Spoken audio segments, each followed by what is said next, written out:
વિપુલ મહેતા, જિલ્લા પ્રાથમિક શિક્ષણાધિકારી જામનગર.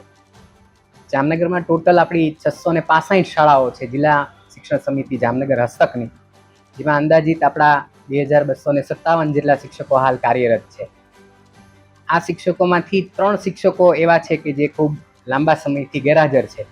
એમાં એક શિક્ષક જે છે એવા છે રાઠોડ પાર્થ, જેની કોઈ જ આમ બિન અધિકૃત રીતે ગેરહાજર છે અત્યારે. જ્યારે અન્ય 2 જે છે એમાં કછોટ દેવાત અને સોલંકી સોનલબેન, આ બંને મેડિકલ ગ્રાઉન્ડ્સ પર લાંબા સમયથી ગેરહાજર છે. હાલ સરકારશ્રીની જે સૂચના છે કે ભાઈ આવા જે પણ શિક્ષકો લાંબા સમયથી ગેરહાજર હોય તો એની બધી જ વિગતો જે છે એ દિન 2માં પૂરી પાડો અને એની સામે જે પણ કાર્યવાહી કરવાની થાય એ જિલ્લા પ્રાથમિક શિક્ષણાધિકારી કક્ષાએથી નિયમાનુસાર કાર્યવાહી કરવાની સૂચના આપેલી છે. 3 શિક્ષકોને આપણે નોટિસ ઓલરેડી આપી દીધી છે.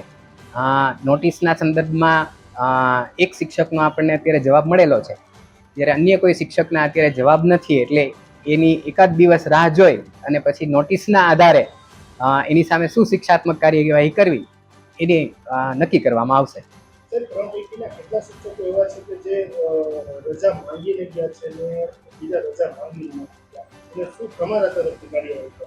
જે શિક્ષકોની હું વાત કરી રહ્યો છું, 3 શિક્ષકો, આ 3 શિક્ષકોએ કોઈ જ રજા આપણી પાસે માગેલી નથી અને માગેલી હોય તો એ અધિકૃત નથી અત્યારે, કારણ કે આટલા લાંબા સમયથી ગેરહાજર છે. એટલે આમ વિચારવા જઈએ તો આ શિક્ષકો છે એ અનઅધિકૃત રીતે જ ગેરહાજર છે એવું આપણે કહી શકીએ. આ શિક્ષકોને આપણે નોટિસ આપેલી છે, એનો એક વ્યક્તિનો જવાબ આવી ગયો, બાકીના 2ના જવાબ આવી જાય પછી આપણે કાર્યવાહી કરશું. એક શિક્ષક છે એ લાલપુર ખાતે અને બાકીના જે શિક્ષકો છે એમાં એક શિક્ષક જામજોધપુર અને એક શિક્ષક જામનગરના. એટલે આમ 3 તાલુકાના 3 શિક્ષકો આપણા લાંબા સમયથી ગેરહાજર